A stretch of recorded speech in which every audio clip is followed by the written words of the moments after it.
Hello everyone, welcome back to my channel. तो आज हम इस वीडियो में लाइफ प्रोसेस का पूरा वन शॉट वीडियो देखेंगे। तो चलिए स्टार्ट करते हैं। पहली बात कि लाइफ प्रोसेस क्या होता है। तो जैसे कि सारे के सारे ऑर्गेनिज्म होते हैं, वो कुछ बेसिक फंक्शंस को परफॉर्म करते हैं अपने आप को जीवित रखने के लिए।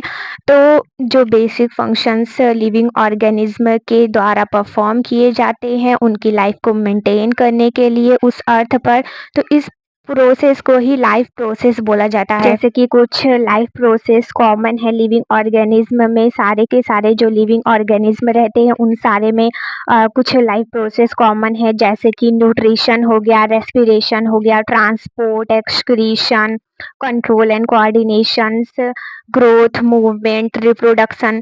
ये सारे के सारे प्रोसेस हैं जो बेसिकली हमारे ह्यूमन लाइफ में डेली होते रहते हैं हमारी बॉडी में। जैसे कि न्यूट्रिशन हो गया, वो ऐसा प्रोसेस है जिसमें फूड का टेकिंग बॉडी के अंदर इन्वॉल्व रहता है, यानी कि हम भोजन खाते हैं और तो और फिर भोजन उसके बाद वो स्मॉलर सब्सटेंस में कन्वर्ट होता है, ब्रेक डाउन होता है उसका, फिर हमारी जो बॉडी रहती है उस फूड को एब्जॉर्ब करती है। वहीं जो रेस्पिरेशन होता है वो एक टाइप का प्रोसेस है जहाँ पे एनर्जी रिलीज होती है, जो फूड हमारी बॉडी में एब्जॉर्ब हो गया, जब डाइजेशन का प्रोसेस होता है तो जो फूड होता है हमारी बॉडी में एब्जॉर्ब हो जाता है। लेकिन फिर उसके बाद जो रेस्पिरेशन होता है तो वो बेसिकली उस एब्जॉर्ब फूड की से मतलब एनर्जी को रिलीज करने में हेल्प करता है हमारी बॉडी के लिए। और तो और जो ट्रांसपोर्ट होता है वो इस टाइप का प्रोसेस है जो बेसिकली सब्सटेंस एब्जॉर्ब्ड है या फिर एक पार्ट में हमारी बॉडी के बन रहे हैं तो उसको दूसरे पार्ट में पहुंचाने में वो हेल्प करता है। वही जो एक्सक्रीशन होता है वो एक टाइप का प्रोसेस है जिसमें जो वेस्ट मटेरियल होते हैं हमारी बॉडी की सेल से, वो बेसिकली हमारी बॉडी से बाहर निकले जाते हैं।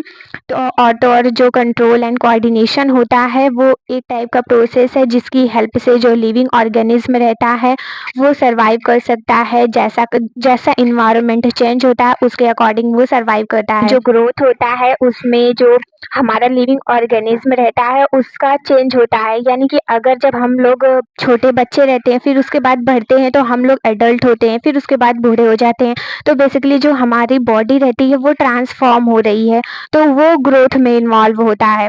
वही जो मूवमेंट होता है वो ये होता है कि जो ऑर्गेनिज्म रहता है वो एक प्लेस से दूसरे प्लेस पे जा रहा है। उसका जो बॉडी पार्ट है वो, अगर उसका बॉडी पार्ट सेम प्लेस पे है और तो और उसका जो बॉडी है वो ग्रो कर रहा है तो भी वो एक तरीके का मूवमेंट ही हुआ। जैसे कि प्लांट में देखने को मिलता है कि प्लांट एक ही प्लेस में रहता है लेकिन वो ग्रो करता है।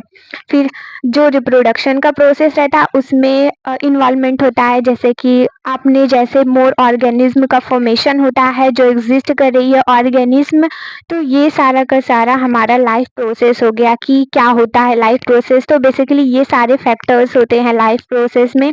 तो अब हम लाइफ प्रोसेस के सारे फैक्टर्स को डिटेल में कवर करेंगे, जैसे कि न्यूट्रिशन हो गया, रिप्रोडक्शन और सारे के सारे जितने भी फैक्टर्स हैं उनको डिटेल में कवर करेंगे। तो अब हम स्टार्ट करते हैं न्यूट्रिशन से। अब देखो, जो फूड होता है वो एक टाइप का ऑर्गेनिक सब्सटेंस होता है और तो और जो सिंपलेस्ट फूड होता है वो ग्लूकोज होता है, तो जिसे हम सिंपल शुगर के नाम से जानते हैं। और तो और जो शुगर होता है सिंपल शुगर, उसका एक कॉम्प्लेक्स फूड होता है तो उसे हम स्टार्च के नाम से जानते हैं, जो बेसिकली ग्लूकोज से मिलकर बना होता है। तो जैसे कि जनरल नेम जैसे कि सब्सटेंस के, जैसे ग्लूकोज का हो गया शुगर, और तो और जो स्टार्च होता है उसे कार्बोहाइड्रेट बोलते हैं। तो जो कार्बोहाइड्रेट होता है वो एनर्जी के लिए कॉमन फूड होता है, मतलब अगर आपकी बॉडी में एनर्जी की रिक्वायरमेंट है तो उसको बेसिकली कार्बोहाइड्रेट से ही पूरा का पूरा किया जा सकता है। तो वैसे जब हम ऐसा प्रोसेस जिसमें फूड को टेक किया जा रहा है या फिर फूड को कंज्यूम किया जा रहा है और तो और उसे यूटिलाइज किया जा रहा है तो इसे हम न्यूट्रिशन बोलते हैं। यानी हमारी बॉडी में फूड गया, फिर उसको जब जो फूड होता है वो हमारी बॉडी में कुछ वर्क के लिए हेल्प हो रहा है तो इस प्रोसेस को हम न्यूट्रिशन बोलते हैं। ये एक टाइप का प्रोसेस है जिसमें जो फूड होता है वो एब्ज़ॉर्ब होता है ऑटो और यूटिलाइज़ होता है, फिर उसके बाद वो एनर्जी को प्रोवाइड करता है ताकि हमारे जो बॉडी के बहुत सारे जो मेटाबॉलिक एक्टिविटीज़ हैं ऑर्गेनिज़्म की, उनकी बॉडी में जो होते हैं, उनमें हेल्प मिलती है। न्यूट्रिशन होता है, उसका जो टर्म है वो न्यूट्रिएंट से लिया गया है। बेसिकली जो न्यूट्रिएंट होते हैं उसको डिफ़ाइन किया जाता है ऐसे सब्सटेंस जो बेसिकली ऑर्गेनिज़्म ऑब्टेन कर रहे हैं उनके सराउंडिंग से और वो एक सोर्स ऑफ एनर्जी के लिए उसे यूज़ करते हैं या फिर उनके जो बॉडी है, उनके टिश्यू है, ऑर्गन्स उनको सोर्स ऑफ एनर्जी के लिए यूज़ कर रही है तो उसे हम न्यूट्रिएंट बोलते हैं। फॉर एग्ज़ाम्पल जैसे हो गया कार्बोहाइड्रेट हो गया, फैट हो गया, ये सारे के सारे न्यूट्रिएंट हैं। और जो प्रोटीन है, मिनरल, साल्ट है, ये भी न्यूट्रिएंट में आते हैं। और तो और वहीं जो न्यूट्रिशन होता है वो एक टाइप का प्रोसेस होता है जिसमें न्यूट्रिएंट का इनटेक होता है, यानी जैसे कार्बोहाइड्रेट हो गया, फैट्स हो गए, प्रोटीन, मिनरल्स, विटामिन्स और वाटर्स, ये सारे के सारे जो न्यूट्रिएंट होते हैं उनका इनटेक होता है ऑर्गेनिज्म के थ्रू। और जो ये न्यूट्रिएंट होते हैं उनका यूटिलाइजेशन होता है उस ऑर्गेनिज्म के थ्रू। तो इस प्रोसेस को जब न्यूट्रिएंट का इनटेक हो रहा है बॉडी में और जो ऑर्गेनिज्म रहता है उसे यूटिलाइज कर रहा है उस बॉडी में, तो इस प्रोसेस को न्यूट्रिशन बोला जाता है। आई थिंक आपको ये दोनों डेफिनेशन अच्छे से याद हो गई होगी। अब हम देखते हैं कि जो मोड ऑफ न्यूट्रिशंस होते हैं वो क्या होते हैं। मोड्स ऑफ न्यूट्रिशंस का मीन्स हो गया कि जब हम जो फूड को अपनी बॉडी में ले रहे हैं, यानी जो फूड हमारी बॉडी में ऑब्टेन हो रहा है वो किस मेथड से हो रहा है उस ऑर्गेनिज्म की बॉडी में, तो उससे हम मोड ऑफ न्यूट्रिशन बोलते हैं। जो सारे के सारे ऑर्गेनिज्म रहते हैं वो एक सेम वे से तो अपना फूड ऑब्टेन नहीं करते अपनी बॉडी में, सबका अपना अलग-अलग वे होता है फूड को बॉडी में एंटर करवाने का। तो जो डिफरेंट ऑर्गेनिज्म रहते हैं वो डिफरेंट मेथड को प्रोक्योर करते हैं फूड को ऑब्टेन करने के लिए। तो बेसिकली मोड्स ऑफ न्यूट्रिशंस को 2 पार्ट्स में डिवाइड किया गया है।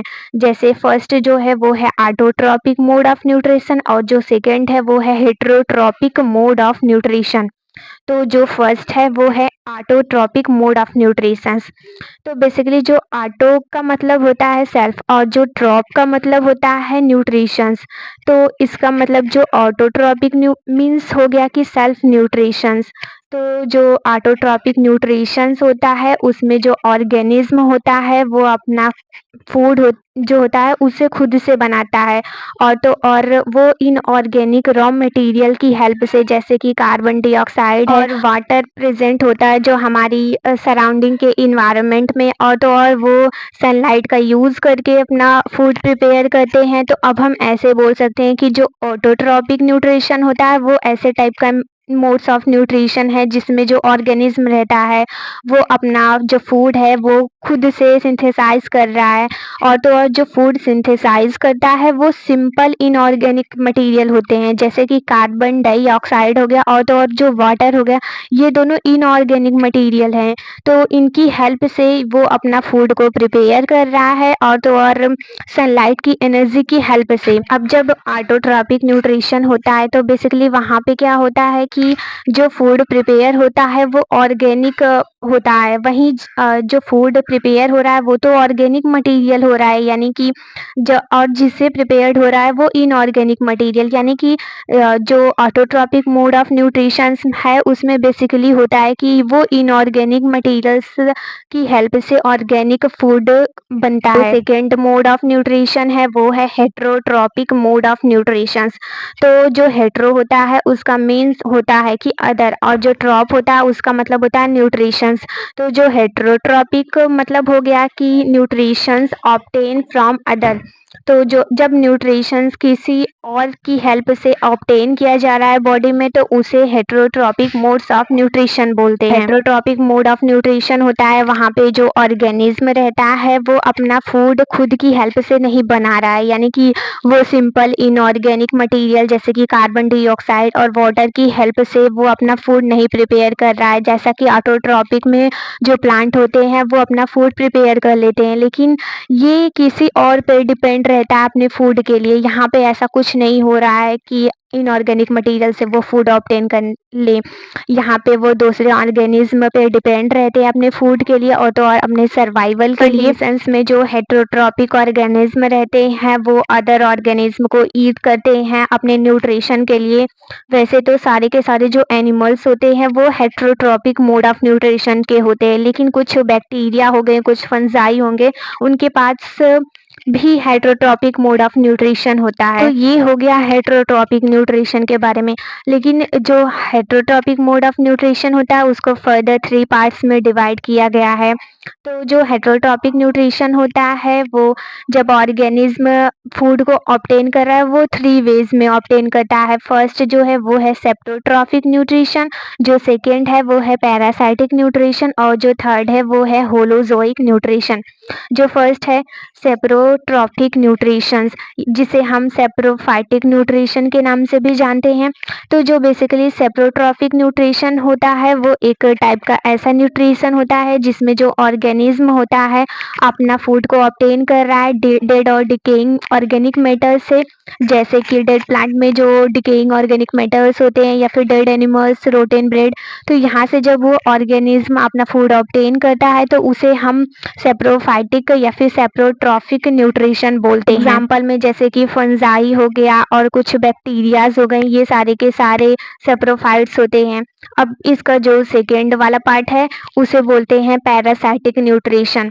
तो जो पैरासाइटिक न्यूट्रिशन होता है वो ऐसे टाइप का न्यूट्रिशन होता है जिसमें जो ऑर्गेनिज्म होता है वो फूड को डिराइव करता है एक अनदर लिविंग ऑर्गेनिज्म की बॉडी से, और तो और उसे बिना मारे ही वो अपना फूड डिराइव कर ले रहा है, उसे किल नहीं कर रहा है और बिना किल किए ही अपने बॉडी में अपना फूड वो कंज्यूम कर ले रहा है उसकी बॉडी से। जैसे कि राउंड वॉर्म देखते हैं, तो जो राउंड वॉर्म होता है एक पैरासाइटिक मोड ऑफ न्यूट्रिशन होता है।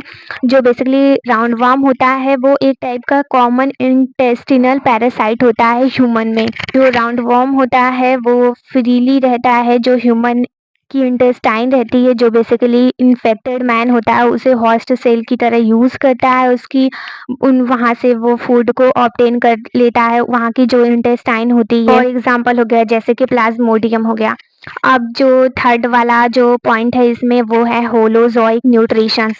तो बेसिकली जो होलोजोइक मीन्स होता है कि जब कोई भी फूड को जब कंज्यूम कर रहा है तो वो एक सॉलिड फूड है, या फिर वो प्लांट का प्रोडक्ट हो या फिर एनिमल्स का प्रोडक्ट हो, लेकिन वो जब वो फूड को ऑब्टेन कर रहा है एक सॉलिड फॉर्म में रहता है। तो होलोजोइक न्यूट्रिशन एक टाइप का ऐसा न्यूट्रिशन है जिसमें जो ऑर्गेनिज्म रहते हैं वो कॉम्प्लेक्स ऑर्गेनिक फूड मटेरियल्स को अपनी बॉडी में मतलब इंटर करवाते हैं, वो भी इंजेक्शंस के थ्रू। और तो और जो इंजेक्शन होता है वो फिर उसके बाद इंजेस्टेड जो फूड रहता है वो डाइजेस्टेड होता है, फिर डाइजेस्ट होता है, फिर उसके बाद उसकी बॉडी की सेल्स में एब्जॉर्ब होता है। जब ये सारा का सारा प्रोसेस होता है तो उसे होलोजोइक न्यूट्रिशन बोलते हैं। मोस्ट ऑफ जो मैन हो गए और तो जो एनिमल्स हो गए उनकी बॉडी में होलोजोइक न्यूट्रिशन होता है। जैसे कि एग्जांपल में कैट हो गया, डॉग, कैटल, ये सारे के सारे जो एनिमल्स हैं और तो और मैन ह्यूमन बीइंग्स हो गए, तो वहाँ पे होलोजोइक न्यूट्रिशन होता है। तो हम ये देखते हैं कि जो प्लांट में न्यूट्रिशन होता है वो कैसे होता है। जस्ट लाइक जो अदर ऑर्गेनिज्म रहते हैं, उन जो प्लांट होते हैं उनको भी तो रिक्वायरमेंट होती है ना फूड की, ताकि उनके वेरियस जो मेटाबॉलिक एक्टिविटीज प्लांट की बॉडी में हो रहा है तो उनको भी तो एनर्जी की रिक्वायरमेंट होती है। तो ऐसे जो एनिमल्स होते हैं वो तो अपना जब फूड खाना होता है तो वो एक प्लेस से दूसरे प्लेस पे अपना फूड को खोजने या फिर जस्ट वो मतलब कि खा लेते हैं या फिर अपना वर्क कर लेते हैं। लेकिन जो प्लांट होते हैं वो एक ही प्लेस पे स्टैंड रहते हैं और तो और अपना फूड वहीं से बना लेते हैं। जो ग्रीन प्लांट होते हैं वो ऑटोट्रॉपिक होते हैं और तो और जो अपना फूड होता है वो अपनी खुद का मतलब कि खुद की हेल्प से बनाते हैं, यानी कि जो इन्वायरमेंट में ऑर्गेनिक मटेरियल प्रेजेंट होते हैं उनकी हेल्प से, सनलाइट की हेल्प से वो अपना फूड का प्रिपरेशन करते हैं। अब जो पूरा का पूरा प्रोसेस होता है जिसमें जो ग्रीन प्लांट होते हैं अपना फूड को बना रहे हैं और तो और कार्बन डाइऑक्साइड और वाटर की हेल्प से और तो और सनलाइट को यूज करके बनाते हैं इन सारे के सारे प्रोसेस को। और यहाँ पे क्लोरोफिल का भी प्रेजेंस होता है, तो इन सारे प्रोसेस को हम फोटोसिंथेसिस फोटोसिंथेसिस के नाम से जानते हैं। तो जो ऑक्सीजन गैस होती है इस फोटोसिंथेसिस के प्रोसेस के टाइम पे रिलीज होती है। तो अब हम फोटोसिंथेसिस का इक्वेशन देखते हैं जैसा कि स्क्रीन पे दिख रहा है। तो जो फोटोसिंथेसिस का प्रोसेस होता है वहाँ पे जब कार्बन डाइऑक्साइड कंबाइन होता है वाटर के साथ और तो और लाइट एनर्जी के साथ, तो उसके बाद जो प्रोडक्ट निकलता है वो होता है ग्लूकोज प्लस ऑक्सीजन। जो फोटोसिंथेसिस का प्रोसेस होता है वो प्लांट की जो ग्रीन वाला पार्ट होता है यानी कि ग्रीन लीव्स होता है प्लांट का, वहाँ पे होता है। अदर वर्ड में ये बोले कि जो फूड ग्रीन लीव्स में प्रिपेयर्ड होता है प्लांट की, जो लीव्स होती हैं प्लांट की वो फूड का फॉर्मेशन करती है। जब कार्बन डाइऑक्साइड और वाटर कंबाइन होता है, सनलाइट भी प्रेजेंट रहता है और तो और जो क्लोरोफिल प्रेजेंट रहता है उस लीव्स में, तब जाके फूड का प्रिपरेशन होता है। सारे लेक्चर्स को कम्प्लीटली डिटेल में भी कवर करवा के रखा है, लेकिन ये वन शॉट वीडियो है तो यहाँ पे हम कुछ सिलेक्टेड पॉइंट को ही पॉइंट आउट करेंगे जो बेसिकली बोर्ड्स के एग्जाम में बेसिकली देखने को मिलता है। तो अब हम देखते हैं कि जो न्यूट्रिशन इन एनिमल्स होता है वो कैसे होता है। अभी हम जस्ट स्टडीज किए हैं कि जो प्लांट का न्यूट्रिशन होता है वो कैसे होता है। तो अब हम ये जान चुके हैं कि जो प्लांट होता है वो एक ऑटोट्रॉपिक ऑर्गेनिज्म है जो बेसिकली अपना मैन्युफैक्चर करते हैं फूड खुद की हेल्प से ही। अब न्यूट्रिशन इन एनिमल्स की बात हो गई तो अब हम बेसिकली ये जानते हैं कि जो एनिमल्स होते हैं वो अपना फूड किसी और से डिराइव करते हैं। तो जो एनिमल्स होते हैं उनको 3 ग्रुप्स में डिवाइड किया गया है उनके फूड की हैबिट से, यानी कि उनके फूड को ईट करने की हैबिट से उसे 3 पार्ट्स में डिवाइड किया गया है।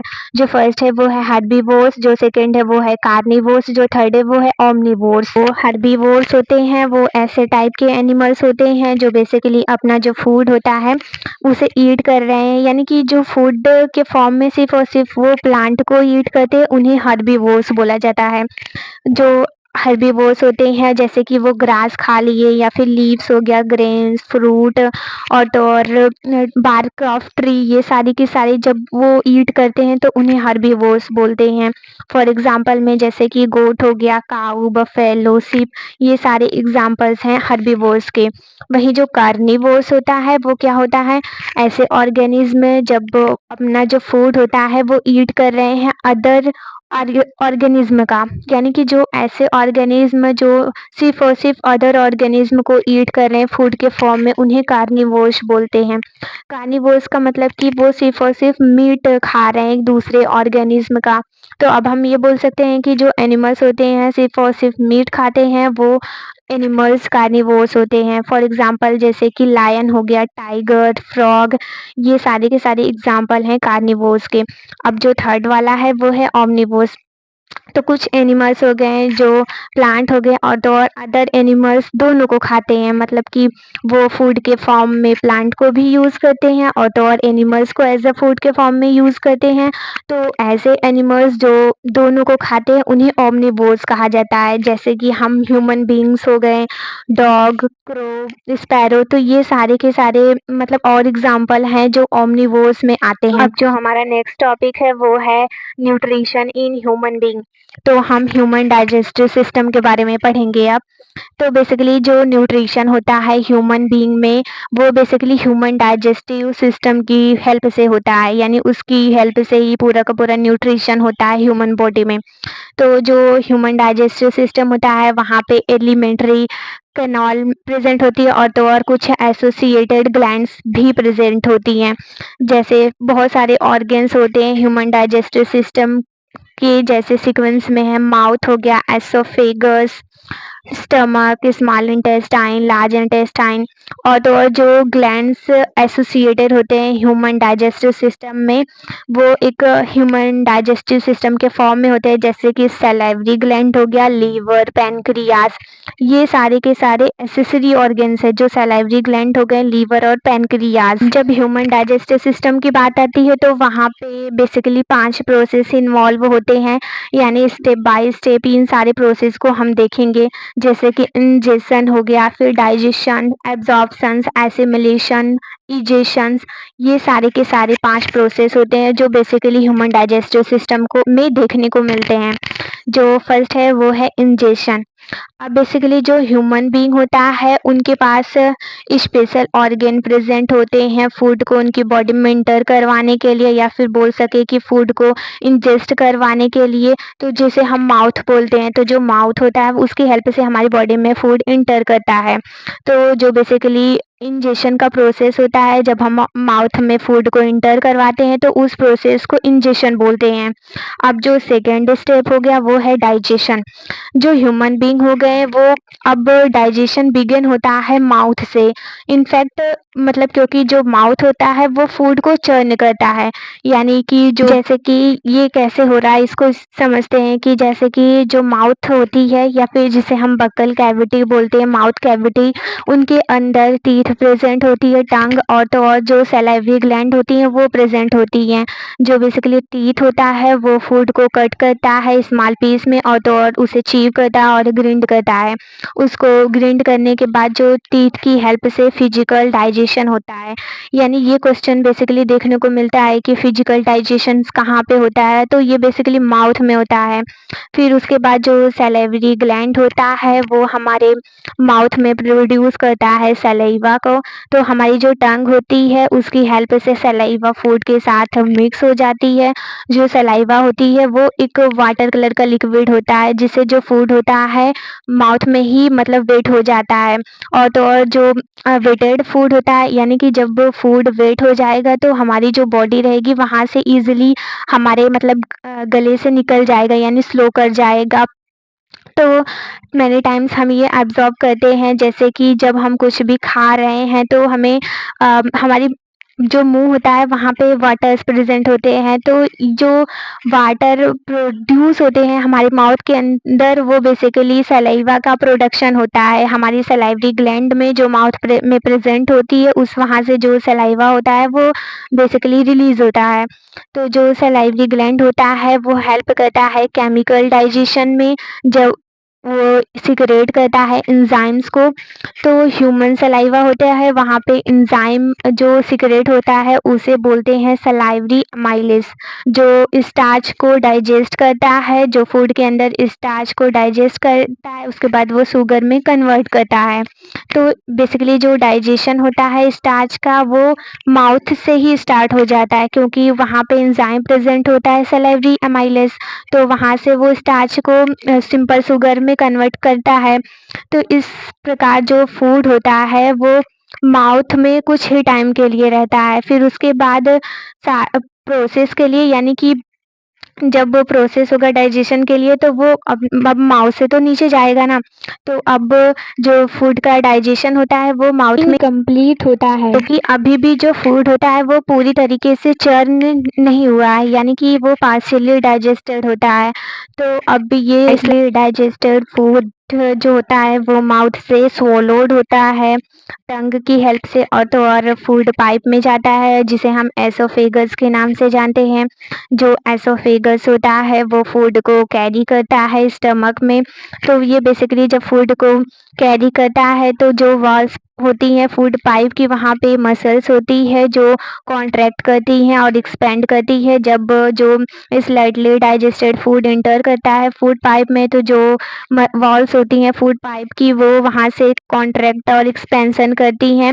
जो कॉन्ट्रैक्शन और एक्सपेंशन का जो मूवमेंट्स उनकी वॉल्स में होता है फूड पाइप की, उसे पेरिस्टाल्टिक मूवमेंट के नाम से जाना जाता है। जो पेरिस्टाल्टिक मूवमेंट होता है फूड पाइप में वो बेसिकली स्लाइटली डाइजेस्टेड फूड को स्टमक में पुश करता है और उसकी हेल्प से स्टमक में फूड इंटर करता है। अब जो स्टमक होता है वो जे शेप्ड का ऑर्गन होता है, जो बेसिकली लेफ्ट साइड अब्डोमेन के प्रेजेंट होता है। जो फूड होता है फर्दर फिर उसके बाद डाइजेस्ट होता है स्टमक में। जो फूड होता है वो चर्न होता है स्टमक में, 3 आवर्स में चर्न होता है।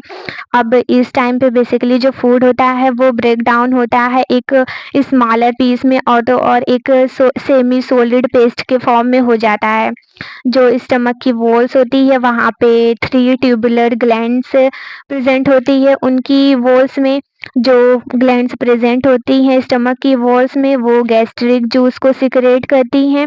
और तो जो गैस्ट्रिक जूस सिक्रेट करती है वहाँ पे 3 सब्सटेंस इन्वॉल्व होते हैं, जिसे हाइड्रोक्लोरिक एसिड, एंजाइम, पेप्सिन और म्यूकस के नाम से जाना जाता है। अब तो और जो प्रेजेंस ऑफ हाइड्रोक्लोरिक एसिड के कारण जो गैस्ट्रिक जूस होता है वो एसिडिक नेचर का होता है। तो अब हम ये एक एसिडिक मीडियम हो गया। जो एंजाइम पेप्सिन होता है वो डाइजेशन को बिगिन करता है, और तो और मतलब कि जो प्रोटीन प्रेजेंट होती है उस फूड में, तो उन्हें वहाँ से ब्रेक करके सिंपल स्मॉलर मॉलिक्यूल्स में कन्वर्ट करता है। अब जैसे कि जो प्रोटीन को डाइजेस्ट करने वाला एंजाइम है, जिसे हम पेप्सिन के नाम से जानते हैं, वो उसी टाइम पे एक्टिव रहता है जब जो एसिड होती है वो प्रेजेंस होती है, यानी कि जब हाइड्रोक्लोरिक एसिड प्रेजेंट रहेगी तभी वो एक्टिव रहेगा, तभी वो प्रोटीन को डाइजेस्ट कर सकता है। तो जो हाइड्रोक्लोरिक एसिड होता है उसका फंक्शन होता है कि वो स्टमक में गैस्ट्रिक जूस को एसिडिक बनाता है, तो इससे जो एंजाइम पेप्सिन होता है वो प्रोटीन को डाइजेस्ट कर लेता है प्रॉपरली। और तो और अनदर जो फंक्शन होता है हाइड्रोक्लोरिक एसिड का, वो किल करता है एनी टाइप की जो बैक्टीरिया होती हैं, वो स्टमक में जब फूड के साथ इंटर करती हैं तो उन्हें किल कर देता है। तो और जो म्यूकस होता है वो एक वॉल होती है, यानी एक प्रोटेक्टिव वॉल होती है स्टमक की, जो बेसिकली उस वो सिक्रेशन होता है उसका हाइड्रोक्लोरिक एसिड का। अगर जो म्यूकस हो गया वो सिक्रेट नहीं होगा, तो जो हाइड्रोक्लोरिक एसिड होता है उसके कारण हमारी जो बॉडी होता है, यानी जो स्टमक का वॉल्स होता है, वहाँ पे इरोजन हो जाता है, जिससे अल्सर का फॉर्मेशन हो जाता है स्टमक में, जो काफ़ी ज़्यादा खतरनाक होता है। और तो और अब इसके बाद जो पार्शियली डाइजेस्टेड फूड होता है वो स्टमक से इंटेस्टिनल वॉल में जाएगा। इस टॉपिक के इस वाले पार्ट से बेसिकली बोर्ड में क्वेश्चन पूछ दिया जाता है, जैसे कि हाइड्रोक्लोरिक एसिड का फंक्शन क्या हो गया, और तो और एंजाइम्स के बारे में पूछ देता है, एंजाइम अमाइलेज के बारे में पूछ देगा, पेप्सिन के बारे में पूछ देगा, और तो और म्यूकस के बारे में पूछ देता है। तो बेसिकली इस टॉपिक को थोड़ा ध्यान से देखने की ज़रूरत है और इनके जो पॉइंट्स हैं उसे नोट डाउन करने की ज़रूरत है। अब उसके बाद जो पार्शियली जो मतलब स्टमक से जो पार्शियली डाइजेस्टेड फूड होता है वो इंटर करता है स्मॉल इंटेस्टाइन में। जो हमारी जो एलिमेंट्री कैनाल होता है वहाँ का जो लॉन्गेस्ट पार्ट होता है वो होता है स्मॉल इंटेस्टाइन। तो बेसिकली ये 6.5 मीटर होता है एक अडल्ट में। इसकी हेल्प से जो स्मॉल इंटेस्टाइन होता है वो बहुत ही ज़्यादा लॉन्ग होता है, क्योंकि लॉन्ग होता है, लेकिन वो स्मॉल इंटेस्टाइन इसलिए कहा जाता है क्योंकि वो बहुत ही ज़्यादा नैरो होती है। लार्ज इंटेस्टाइन की कंपेयर्ड में वो बहुत ही ज़्यादा पतली होती है। जो स्मॉल इंटेस्टाइन होती है वो ह्यूमन बींग्स में एक साइट ऑफ कंप्लीट डाइजेशन होती है फूड का, जैसे कि कार्बोहाइड्रेट हो गया, प्रोटीन हो गया, फैट हो गया, यानी कि जो कंप्लीट डाइजेशन का प्रोसेस होता है वो स्मॉल इंटेस्टाइन में होता है। तो जो स्मॉल इंटेस्टाइन होती है वो सिक्रेशन ऑफ 2 ग्लैंड को रिसीव करती है, यानी कि जो लीवर होता है और पैनक्रियास उनका सिक्रेशन रिसीव करती है।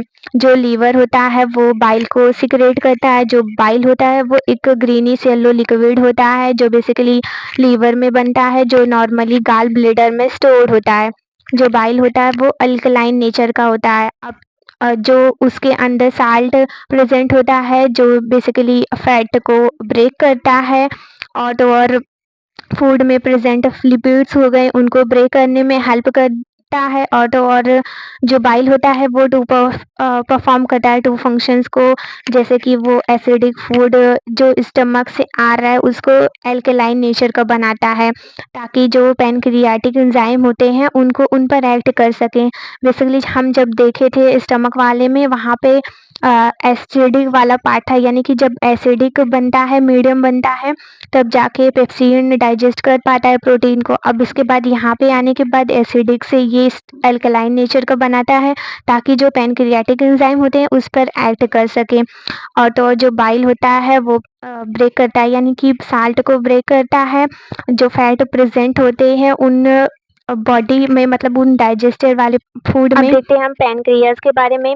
जो पैनक्रियाज होती है वो एक लार्ज ग्लैंड होती है जो मतलब स्टमक के पैरेलल में शो होती है, जो पैनक्रियाज़ होती है वो पैनक्रियाटिक जूस को सिक्रेट करती है, जिसके अंदर डाइजेस्टिव एंजाइम प्रेज़ेंट होते हैं, जैसे कि पैनक्रियाटिक अमाइलेज़ हो गया, ट्रिप्सिन, लाइपेज़। ये जो एंजाइम्स हैं इनके बारे में क्वेश्चंस आ जाते हैं। तो जो अमाइलेज़ होता है वो करता है मतलब कि स्टार्च को ब्रेक डाउन करता है, और तो और जो ट्रिप्सिन होता है वो प्रोटीन को डाइजेस्ट करता है, और तो और जो एंजाइम लाइपेज़ होता है वो फैट को डाइजेस्ट करने में हेल्प करता है। अब इसके बाद जो नेक्स्ट वाला पार्ट है इसका, उसका जो प्रोसेस है वो है एब्ज़ॉर्प्शंस। तो जब डाइजेशन का प्रोसेस हो जाता है तो उसके बाद जो फूड मॉलिक्यूल्स होते हैं वो एक स्मॉलर हो जाते हैं, फिर उसके बाद वो इंटेस्टिनल वॉल से पास होते हैं स्मॉल इंटेस्टाइन से, और तो और हमारी जो ब्लड होता है उनमें जाते हैं। यानी कि जो मतलब बेसिकली जो फूड होते हैं उनके मॉलिक्यूल्स इंटेस्टिनल वॉल से पास होने के बाद ब्लड में जाते हैं, जिसे हम एब्जॉर्प्शंस कहते हैं। जब स्मॉल इंटेस्टाइन होता है वो मेन रीज़न होता है फूड डाइजेस्टेड फूड की एब्जॉर्प्शंस का। इनफैक्ट जो स्मॉल इंटेस्टाइन होता है वहाँ पे स्पेशली जो मतलब कि एब्जॉर्ब होता है डाइजेस्टेड फूड, जो इनर सरफेस होता है स्मॉल इंटेस्टाइन का, वहाँ पे प्रेजेंट होता है एक मतलब millions of tiny finger like projections, जिसे हम विलाई के नाम से जानते हैं। तो जो विलाई प्रेजेंस होती है हमारी इनर वॉल्स में इंटेस्टाइन के, वो उनके पास बहुत ही ज़्यादा सरफेस एरिया होता है।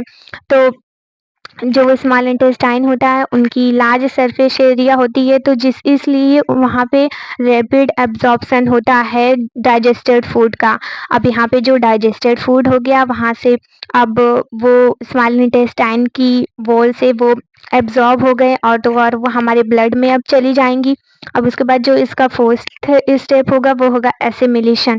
अब जो ब्लड होता है वो डाइजेस्टेड और डिसॉल्व जो फूड होता है उसमें प्रेजेंट होता है, उनको बॉडी के सारे के सारे पार्ट में पहुँचाएगा, जहाँ से वो मतलब कि बॉडी के सारे पार्ट्स में एसिमिलेट होती हैं, उसके बाद वो सेल्स में जाएँगी। तो जो एसिमिलेटेड फूड होता है वो बॉडी सेल्स की हेल्प से यूज़ किया जाता है एनर्जी को ऑब्टेन करने के लिए, और तो और हमारी बॉडी के ग्रोथ और रिपेयर के लिए। तो जो बेसिकली एनर्जी रिलीज़ हो रही है वो ऑक्सीडेशन की हेल्प से रिलीज़ होती है। जब वो एसिमिलेशन होता है ऑक्सीजन का मतलब जब उस फूड का एसिमिलेशन होता है सेल्स में, और ये प्रोसेस होता है रेस्पिरेशन के थ्रू। यानी कि जब सेल से हम मतलब जो ब्लड होता है वहाँ से अगर हमें जब एनर्जी की रिक्वायरमेंट होती है तो वो ऑक्सीडेशन से होता है, लेकिन ये पूरा का पूरा प्रोसेस रेस्पिरेशन के टाइम पे होता है। जब हमें रिक्वायरमेंट होती है एनर्जी की तो वो रेस्पिरेशन के थ्रू ही होता है। अब इसके बाद जो लास्ट स्टेप है इसमें वो है इजेशंस।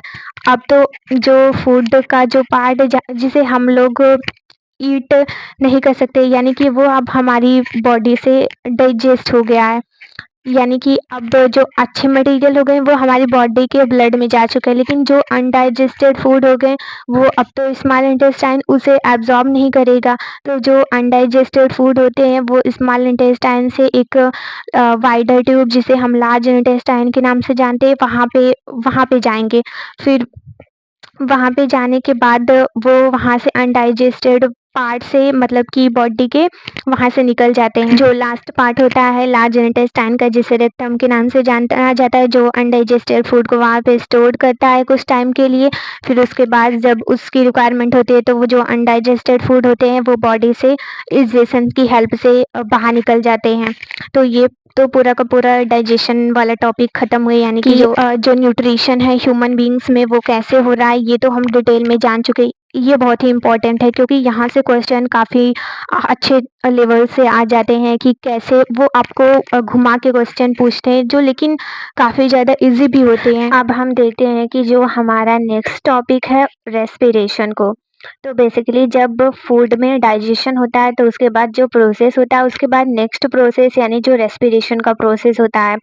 जो एसिमिलेटेड फूड होते हैं वो एक एनर्जी के लिए हमारी बॉडी के थ्रू यूज़ किए जाते हैं, और तो और उनके जो हमारी बॉडी रहती है उसके वेरियस जो बॉडी पार्ट होते हैं उनको एनर्जी प्रोवाइड करते हैं। तो बेसिकली जो एसिमिलेटेड फूड रहते हैं वो एक मटेरियल की तरह यूज़ होते हैं ग्रोथ और रिपेयर के लिए। हमारी जो बॉडी में डेवलपमेंट होता है, ग्रोथ एंड रिपेयर होता है, तो उन सारी चीज़ों के लिए वो हेल्प करते हैं, यानी कि वो उनके लिए यूज़ होते हैं। तो वही जो प्रोसेस हो गया, जब एनर्जी रिलीज करती है फूड से तो उसे रेस्पिरेशन बोलते हैं। जब ऑक्सीजन बर्न करता है फूड में, तो मतलब जो सेल्स होती हैं वहाँ पे जो फूड होते हैं प्रेजेंट, वहाँ पे ऑक्सीजन बर्न करता है, और तो और जो बॉडी है सेल्स की वहाँ से एनर्जी रिलीज होती है, और तो और कार्बन डाइऑक्साइड और वाटर प्रोड्यूस होते हैं एज अ वेस्ट प्रोडक्ट के रूप में, जो हमारी बॉडी से एलिमिनेट होते हैं।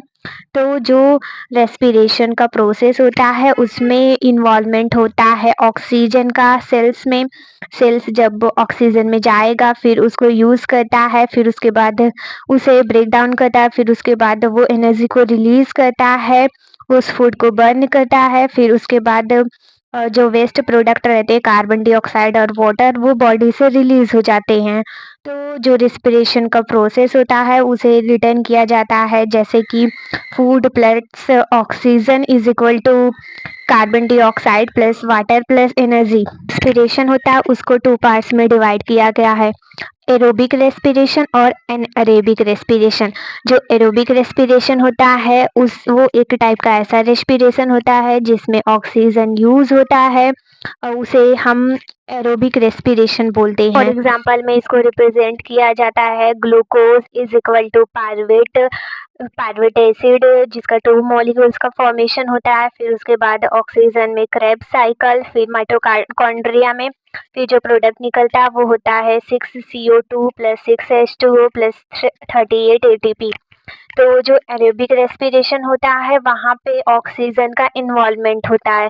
तो इसके बारे में हमने तो डिटेल में कवर किया है, ये तो वन शॉर्ट लेक्चर है तो हम इसको थोड़ा शॉर्ट शॉर्ट करके बताएंगे।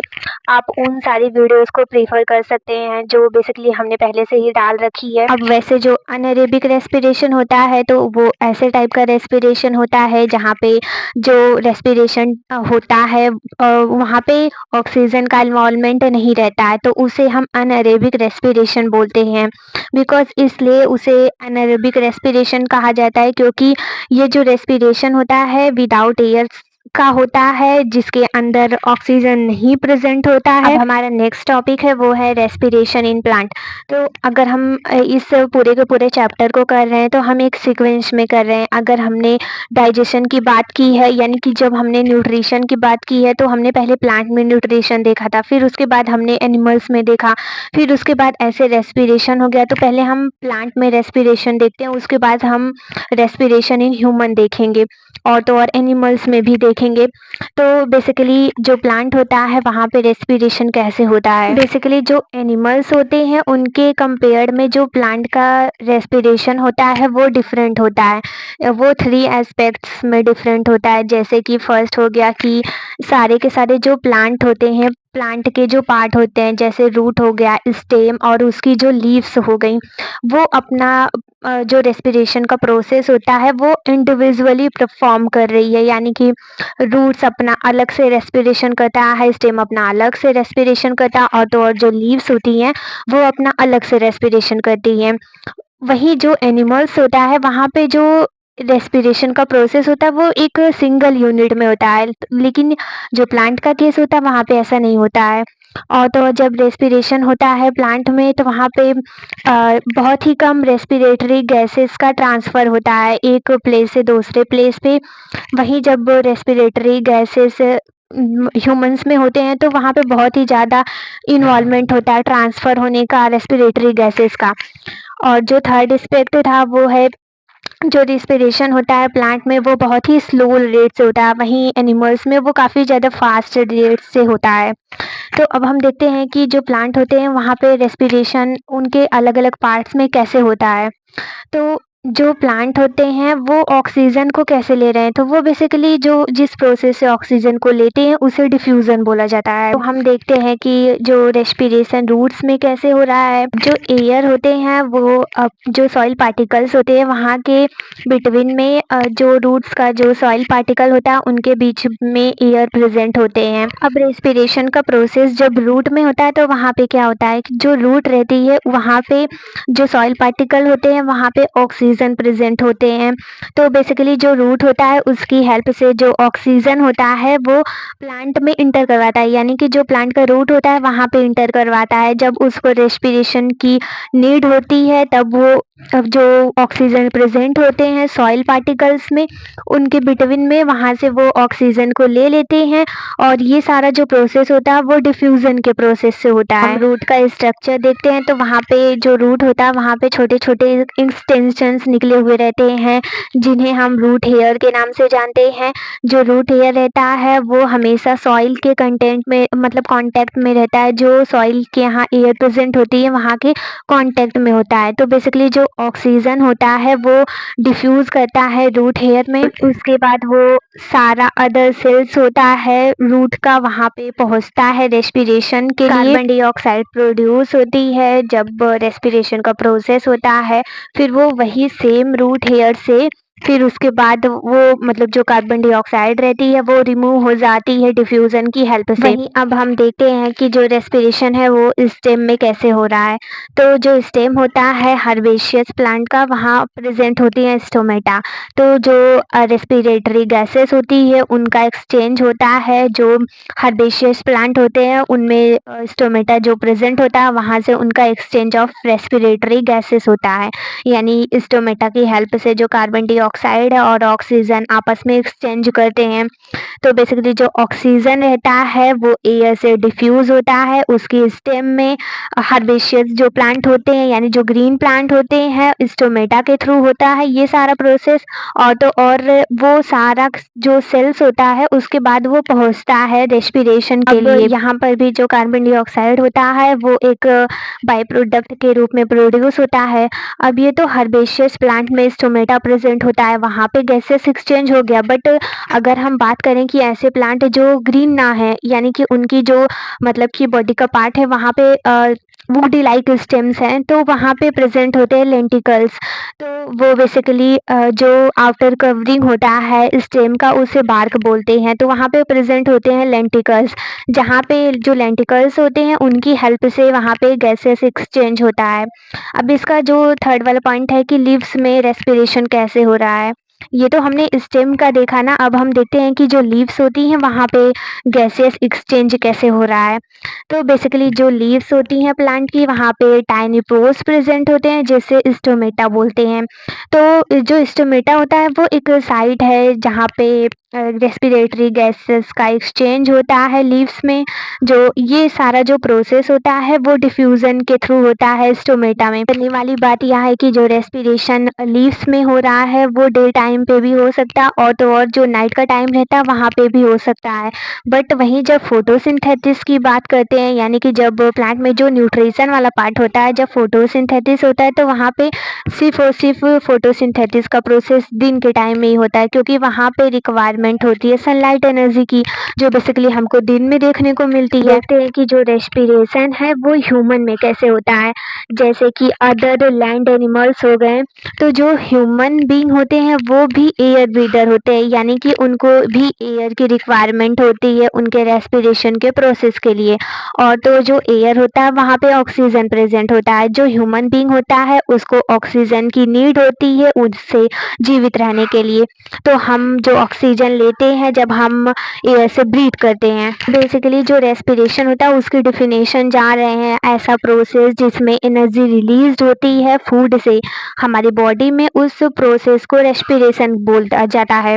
तो बेसिकली जो रेस्पिरेटरी सिस्टम होता है उसका फंक्शन होता है कि वो ऑक्सीजन को ब्रीथ कर रहा है रेस्पिरेशन के लिए, और तो और वहाँ पे जब रेस्पिरेशन होता है तो एनर्जी प्रोड्यूस हो रही है, और तो और जो वेस्ट प्रोडक्ट होता है, यानी कि जो मटेरियल वेस्ट प्रोडक्ट के रूप में प्रोड्यूस हुआ रहता है, वो हमारी बॉडी से ब्रीद आउट हो जाता है रेस्पिरेशन के प्रोसेस के टाइम पे ही। हम देखते हैं कि रेस्पिरेटरी सिस्टम इन ह्यूमंस में, तो जो ह्यूमन बीइंग्स होते हैं वहाँ पे बहुत सारे ऑर्गन्स रेस्पिरेशन के प्रोसेस में इन्वॉल्व होते हैं। कुछ मेन ऑर्गन है रेस्पिरेटरी सिस्टम के, जैसे कि नोज हो गया, नसल पैसेज हो गया, ट्रेकिया, ब्रोंकाई, लंग्स, डायफ्राम, ये सारे के सारे मेन ऑर्गन है रेस्पिरेटरी सिस्टम के। तो जो ह्यूमन रेस्पिरेटरी सिस्टम होता है उसको ऐसे फिगर में आप देख सकते हैं। हम ह्यूमन रेस्पिरेटरी सिस्टम को डिटेल में समझते हैं। जो ह्यूमन रेस्पिरेटरी सिस्टम होता है वो बेसिकली नोज से बिगिन होता है। तो हमारी जो नोज होती है वहाँ पे 2 होल्स प्रेजेंट होती हैं, जिसे हम नोज स्टिल्स के नाम से जानते हैं। यानी नोज जहाँ पे होल्स 2 प्रेजेंट होते हैं वहाँ उसे हम नोस्ट्रिल के नाम से जानते हैं। और यहाँ पे एक पैसेज होता है नोज के बिहाइंड वाले साइड पे, यानी कि जहाँ नोस्ट्रिल्स है उसके बिहाइंड वाले साइड पे एक पैसेज होता है, तो उसे हम नसल पैसेज के नाम से जानते हैं। तो जो एयर होता है रेस्पिरेशन के लिए, वो बेसिकली हमारी बॉडी में इस नोस्ट्रिल से ही हमारे बॉडी के अंदर इंटर करता है, जो बेसिकली हमारे नोज में प्रेजेंट होती है। वो नोस्ट्रिल से एयर बॉडी में इंटर करता है, बॉडी में नहीं, पहले वो नोस्ट्रिल से इंटर करेगा, फिर उसके बाद जो एयर होता है वो नसल पैसेज की हेल्प से वो और नीचे जाता है। जो नसल पैसेज होता है वो लाइंड होता है फाइन हेयर एंड म्यूकस का। जो म्यूकस होता है वो सिक्रेट होता है एक ग्लैंड की हेल्प से, जो हमारे नसल पैसेज में प्रेजेंट होती है। जब जो एयर होता है वो पास करता है नसल पैसेज से, तो जो डस्ट पार्टिकल्स होते हैं और तो और जो अदर इम्प्यूरिटीज प्रेजेंट होती हैं, फिर वहाँ पे वो नसल हेयर की हेल्प से ट्रैप हो जाती हैं। यानी कि जो हमारा एयर प्रेजेंट होता है इन्वायरमेंट में वो कम्प्लीटली क्लीन तो नहीं होगा, लेकिन जब हमारे जो नोज की हेल्प से जब वो नोस्ट्रिल से फिर वो नसल पैसेज में पास करता है, तो वहाँ पे नसल पैसेज के पास एक हेयर लाइक स्ट्रक्चर होता है, नसल हेयर प्रेजेंट होती है, जो बेसिकली उस इम्प्यूरिटीज को ट्रैप करती है। सब बेसिकली जो नसल हेयर प्रेजेंट होती है और तो और जो म्यूकस प्रेजेंट होती है वो एयर को क्लीन करती है। लंग्स में इंटर करने से पहले वो एयर को क्लीन कर देगी। अब बेसिकली जो पार्ट होता है थ्रोट का, जहाँ पे माउथ और विंड पाइप के बिटवीन का जो पार्ट होता है उसे हम फेरिक्स के नाम से जानते हैं। तो अब जो नसल पैसेज से जो एयर होता है वो इंटर करता है फेरिक्स में। अब उसके बाद वो नीचे की तरफ जाता है, फिर उसके बाद वो विंड पाइप में जाता है। बेसिकली जो ट्रैकिया होता है वो एक टाइप का ट्यूब होता है जिसे हम विंड पाइप के नाम से जानते हैं। जो एयर होता है वो नोस्ट्रिल से फिर आ रहा है जब हम ब्रीद करते हैं, फिर उसके बाद वो ट्रैकिया के थ्रू पास होता है।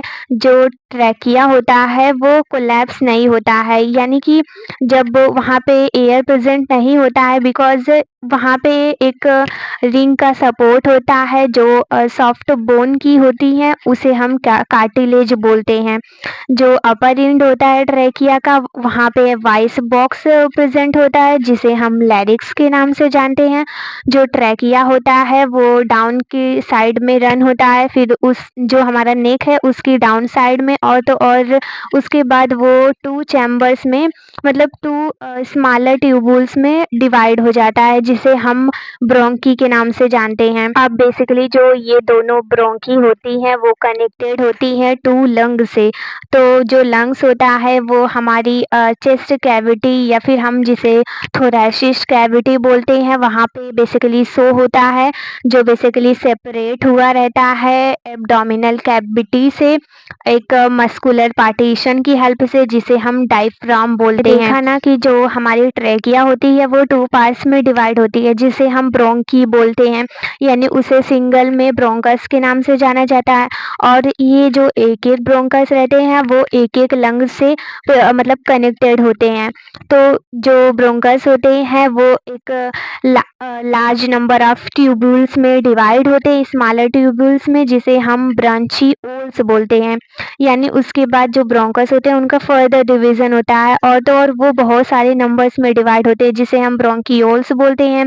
जो स्मॉलेस्ट ब्रोंकियाल होते हैं वहाँ पे बहुत ही एक tiny air sac like structure present होते हैं उनके एंड्स में, और वही जो पाउच लाइक स्ट्रक्चर प्रेजेंट होते हैं स्मॉलेस्ट ब्रोंकियोल में, उसे हम एल्वियोली के नाम से जानते हैं। जो हमारी लंग्स होती हैं वहाँ पे मिलियंस ऑफ एल्वियोली प्रेजेंट होती हैं।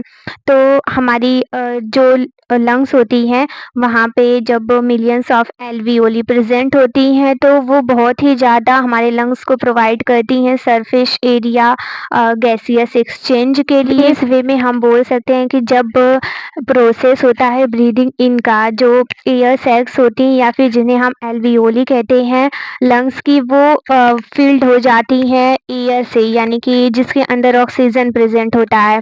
जो एल्वियोली होती है उसके सराउंडेड में बहुत ही थिन ब्लड वेसल्स प्रेजेंट होती हैं जिसे कैपिलरीज कहते हैं हम लोग, जो बेसिकली उसके अंदर ब्लड को वो कैरी करती हैं। तो जो ऑक्सीजन होता है एयर से वो डिफ्यूज आउट होता है एल्वियोली के थ्रू, यानी कि जो एल्वियोली वॉल्स होती हैं उसके वहाँ से ऑक्सीजन डिफ्यूज आउट होता है, फिर उसके बाद वो ब्लड में मिक्स होता है। यानी जो एल्वियोली होता है वहाँ से वो डिफ्यूज आउट होके वो ब्लड में मिक्स हो जाएगा। अब जो ऑक्सीजन होता है वो कैरीड होता है ब्लड के थ्रू, जो हमारा बॉडी का पार्ट्स होता है वहाँ पे बॉडी का पार्ट्स में वो कैरी होता है, और जो ऑक्सीजन कैरीड होता है ब्लड के थ्रू क्योंकि उसके अंदर रेड कलर का पिगमेंट प्रेजेंट होता है जिसे हम हीमोग्लोबिन के नाम से जाना जाता है, जिसे हम मतलब बेसिकली जानते हैं कि ब्लड में ये पिगमेंट प्रेजेंट होता है हीमोग्लोबिन, जिसकी हेल्प से जो ऑक्सीजन कैरी होता है ब्लड में। अब यही जो ऑक्सीजन होता है वो कंबाइन होता है डाइजेस्टेड फूड के साथ, जो बेसिकली सेल्स में प्रेजेंट होता है। फिर उसके बाद एनर्जी रिलीज होती है, और तो और जो कार्बन डाइऑक्साइड होता है वो प्रोड्यूस होता है एक वेस्ट प्रोडक्ट के रूप में रेस्पिरेशन के टाइम में सेल्स में।